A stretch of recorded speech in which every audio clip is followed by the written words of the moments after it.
Ya, bak pisau bermata dua, mulai bergeliatnya kegiatan perekonomian. Di satu sisi, transisi di adaptasi kebiasaan baru ini membangkitkan ekonomi yang terpuruk akibat pandemi. Namun di sisi lain, menimbulkan potensi adanya klaster baru di perkantoran, pusat perbelanjaan, dan pasar.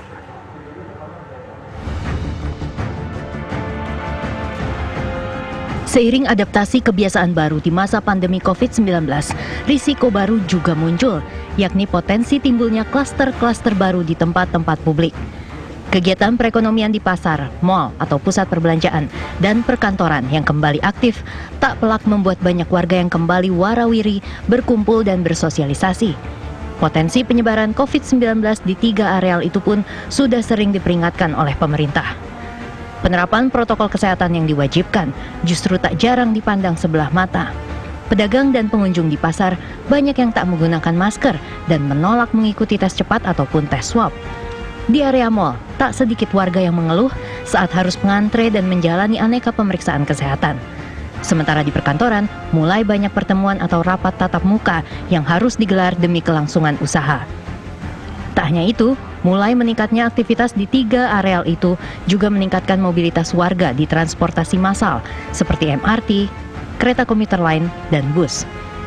Sosialisasi antar warga menjadi poin penting di masa pandemi sebagai sesuatu yang tak dapat dihindari, namun kini harus dibatasi. Bagaimanakah langkah yang harus dilakukan untuk meningkatkan kesadaran warga? Efektifkah pembatasan sosial sebagai salah satu protokol kesehatan mencegah penyebaran corona di pusat-pusat kegiatan perekonomian yang kini mulai bergeliat? Pemirsa, untuk membahas lebih lanjut mengenai pandemi dan kegiatan ekonomi dan sosial warga yang mulai meningkat, kami akan berbincang dengan sosiolog Imam Prasojo. Selamat sore Pak Imam. Selamat sore. Sehat Pak Imam ya? Alhamdulillah. Baik, Pak Imam, di masa adaptasi kebiasaan baru ini kita tahu bahwa yang positif nampaknya justru semakin banyak. Dan khususnya di kota-kota besar ini kita melihat kegiatan sudah mulai dibuka kembali terpusat di perkantoran, pasar, mal. Seperti apa Pak Imam melihatnya? Ya, memang kita bisa memahami ya bahwa kebutuhan ekonomi yang seringkali tidak ada pilihan ya, kita harus beraktivitas. Apalagi kalangan misalnya pedagang di pasar, ya pedagang kaki lima, itu kita bisa pahami. Tetapi pada saat yang sama perlu ada upaya jauh lebih gencar dan cara-cara yang jauh lebih ketat ya, dengan melibatkan semua masyarakat untuk bagaimana caranya protokol-protokol kesehatan itu jauh lebih efektif diterapkan. Nah, ini mau tidak mau kita harus buat strategi baru. Saya melihat dengan cara-cara himbauan ya yang agak sentralistik itu tidak akan mungkin dilakukan dengan efektif. Oleh karena itu, pertama desentralisasi sosialisasi harus dilakukan. Jadi tidak hanya sosialisasi itu dilakukan terpusat ya melewati televisi atau himbauan-himbauan yang selama ini dilakukan ya, tetapi harus langsung masuk ke tiap wilayah-wilayah kerumunan misalnya. Di situ harus ada orang-orang atau kelompok-kelompok, sebut sajalah champion-champion dari petugas, dari warga ya yang memiliki kesadaran untuk bergabung bersama dalam barisan penyadaran. Jadi harus ada partisipasi publik gitu. Nah, terus kemudian pada saat yang sama juga fasilitas yang harusnya disediakan itu betul-betul lebih gencar, mulai dari masker ya, terus kemudian tempat untuk cuci tangan atau hand sanitizer itu digelontorkan ke situ. Dan tapi harus ada upaya-upaya pelibatan publik untuk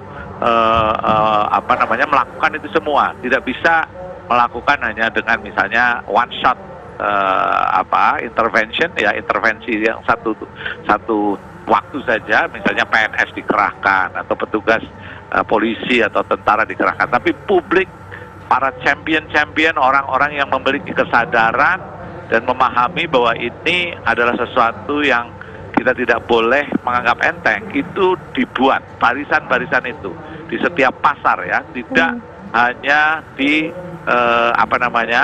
di kepanitiaan di pusat atau di organisasi-organisasi yang tidak di lapangan, tapi harus sampai ke komunitasnya. Ya. Jadi RT RW semua ada pasukan-pasukan kelompok penghimbau ataupun kelompok penegakan. Nah, tapi dengan cara-cara yang terukur, persuasif, dilengkapi dengan peralatan-peralatan untuk perlindungan, hal-hal seperti itu harus dilakukan. Dan tidak bisa dengan cara yang seperti selama ini dilakukan. Ya, artinya menurut Pak Imam sendiri, baik itu kesadaran dari masyarakatnya dan juga fasilitas yang disiapkan oleh pihak berwenang di area publik ini masih kurang sampai saat ini, begitu Pak Imam ya? Sangat kurang, ya. Kita bisa lihat, bahkan pengorganisasian pelibatan sosial itu saya tidak bisa melihat ya. Itu bayangkan kalau seandainya di setiap pasar tradisional katakanlah, di situ PD Pasar Jaya, terus kemudian melibatkan para pedagang ya, di situ ada pedagang daging, pedagang sayur, itu dilibatkan dan diberi insentif ya, misalnya mereka itu juga harus ada perlindungan buat mereka.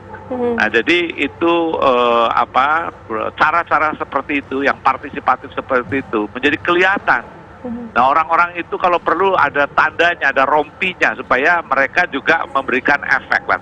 Di saat yang sama, barisan-barisan untuk mengingatkan, barisan-barisan untuk memberikan penyadaran, ya, itu terorganisir, tidak hanya sekedar dihimbau dan kemudian dilepas, tapi betul-betul disiapkan. Mereka difasilitasi, di training kalau perlu, ya, untuk bagaimana caranya memberikan himbauan dengan cara yang baik gitu. Nah, terus pada saat yang sama mereka juga diberi perlengkapan, masker, ya, kalau ada yang datang tanpa masker. Pasar-pasar sebelum buka disinfektan dilakukan. Kemudian setiap pedagang yang akan berdagang itu diperiksa dan kemudian dihimbau agar betul-betul mereka mengikuti standar. Ada CCTV di setiap lorong pasar-pasar tradisional. Kemudian ada yang melanggar, terus kemudian itu harus kemudian dipanggil dan disosialisasikan bahwa ini bukan hanya menyangkut keselamatan dia, tetapi keselamatan bersama. Jadi harus betul-betul cara pengawasan melekat lah, katakan itu istilah yang selama ini dikenal, harus betul-betul diterapkan. Tanpa itu sudah, ini kita akan banjir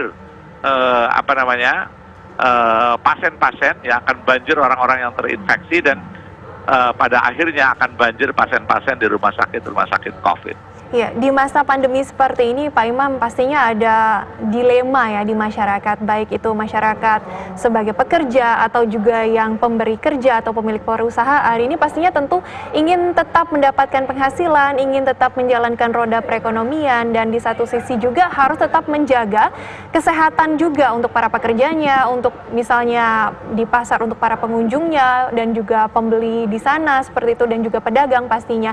Dilema seperti ini bagaimana harus dihadapi masyarakat, Pak Imam? Satu sisi harus mencari uang, satu sisi harus tetap memperhatikan kesehatannya, seperti itu.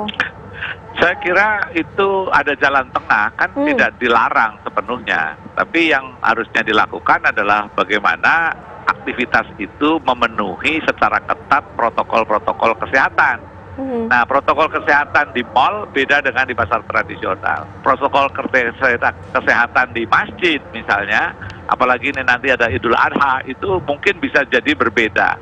Jadi harus specified, libatkan masyarakat untuk ikut merancang bagaimana supaya setiap lokasi kerumunan itu menjadi daerah hijau. Lokasi kerumunan, satu, ada protokol kesehatan yang betul-betul secara spesifik diberlakukan di tempat tertentu itu, dan kedua, ada panitia atau barisan-barisan penegakan ataupun barisan-barisan yang menjalankan sosialisasi.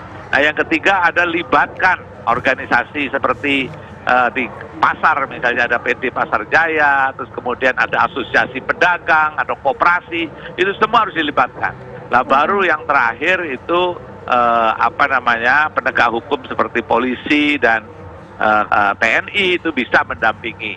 Tetapi pelibatan masyarakat harus, dan kemudian kelengkapannya mulai dari alat untuk mengukur suhu badan, kemudian alat cuci tangan hingga sampai masker. Itu diproduksi setiap hari ya. Kemudian itulah yang kemudian diberikan pada saat ada orang-orang yang datang tanpa masker, dan tentu dicatat orang-orang yang datang tanpa masker. Dan kemudian kalau sudah pernah diberi masker, dia datang lagi tanpa masker lagi, itu perlu ada sanksi sosial, katakan dipajang itu wajah-wajah orang yang tidak peduli terhadap keselamatan diri maupun keselamatan orang lain. Jadi harus ada sanksi sosial ya, yang selama ini belum diterapkan juga itu sanksi sosial. Baik, tadi Pak Imam juga sempat menyinggung mengenai masalah kerumunan, Pak Imam. Ini kan sudah menjadi sifat dasar manusia sebagai makhluk sosial seperti itu. Apalagi di Indonesia ini orang-orangnya rata-rata senang berkumpul, senang bersilaturahmi, sudah semacam seperti budaya begitu, Pak Imam. Bagaimana mengatasi ini sementara kita harus menerapkan jarak juga, social distancing seperti itu? Ya, justru itu. Jadi kerumunan sesuatu itu seringkali memang tidak mungkin terhindari. Tetapi pada saat setiap orang itu memakai masker, paling tidak itu membantu. Kedua, dalam situasi tertentu, misalnya di restoran, semua pelayan itu harus pakai face shield ya, karena saya bisa bayangkan kalau seandainya dia tidak memakai itu, maka rasa keamanan dari orang-orang yang datang itu juga bahkan kalau perlu seperti sekarang banyak sekali yang memang restoran tidak buka ya. Tetapi kalau toh itu harus dilakukan juga ya, kelengkapan pelindung diri dan juga kelengkapan supaya tidak menyebar kepada orang lain ya, itu protokol itu betul-betul harus diterapkan. Dan kalau tidak, itu kalau perlu lagi-lagi diumumkan mana pasar yang berbahaya ya, mana pasar yang sudah memenuhi protokol kesehatan. Jadi pengurus pasar nanti akan dengan sendirinya berupaya untuk menjadikan pasar itu menjadi wilayah hijau. Nah, jadi kalau itu ada plang ya, pasar ini masih memenuhi masih berstatus merah, artinya tingkat ketangguhannya rendah. Jadi perlu ada peta ya, tingkat ketangguhan di masing-masing lokasi kerumunan.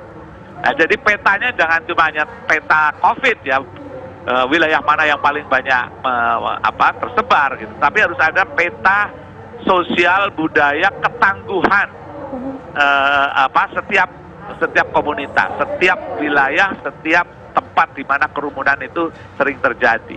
Nah, itu baru akan membuat gerakan masyarakat untuk memperkuat dirinya, karena kalau tidak dia akan mendapatkan label bahwa itu adalah wilayah tingkat ketangguhan rendah atau tingkat rawan. Nah, jadi itu yang harus digerakkan saya kira. Oke, Pak Imam, ada sebuah kasus mungkin bisa Anda berikan pencerahan seperti ini. Andai kata pemetaan tersebut bisa dilakukan seperti itu. Ini daerah yang rawan, misalnya di mal atau di pasar atau di perkantoran. Tapi ada orang-orang tertentu yang memang mau tidak mau karena kewajibannya harus mendatangi tempat tersebut. Seperti apa, Pak Imam? Kalau seandainya itu statusnya masih merah ya di mal tertentu gitu kan, itu bisa dibuat sanksi yang lebih tegas lagi kalau protokol itu tidak diterapkan. Karena kan pasti di setiap gedung, setiap mal itu kan ada petugas, ada organisatornya ya kan. Nah, itu yang harus memastikan bahwa semua pengunjung, semua pegawai yang bekerja di mal itu menggunakan protokol kesehatan. Nah, kalau tidak, ya mau tidak mau, mal itu akan mendapatkan sanksi, tidak bisa itu dibuka. Nah, jadi nanti semua pegawai ya yang ada di dalam mal itu akan ikut menjaga agar customer mereka itu menetapi protokol kesehatan. Baik. Tapi kalau sekarang itu yang disuruh bekerja adalah satpam atau petugas polisi atau tentara yang jaga di depan, nggak akan mungkin. Ini harus keterlibatan semua. Ya. Nah, oleh karena itu kita nggak mungkin dengan cara biasa. Kalau seandainya itu tetap dilakukan seperti ini, angka akan naik, korban akan terus bertambah, dan tingkat kematian yang sekarang sudah sampai 4.499 orang total meninggal. Belum lagi petugas kesehatan. Satu poin lagi, Mbak. Ya. Puskesmas itu adalah tulang punggung kita, Baik. petugas kesehatan. Ya. Jadi kalau itu dibiarkan seperti sekarang, petugas kita akan terus jatuh dan kemudian meninggal. Itu siapa yang bertanggung jawab? Baik, terima Ya. kasih Pak Imam Prasojo atas waktu dan juga pencerahannya. Kita harapkan semakin terjadi kesadaran juga di masyarakat dan juga nantinya pemerintah juga lebih memfasilitasi untuk penerapan protokol kesehatan di area publik khususnya. Terima kasih Pak Imam, selamat sore. Dan pemirsa, kabar khusus normal baru masih akan hadir dengan informasi lainnya usai jeda berikut, tetaplah bersama kami.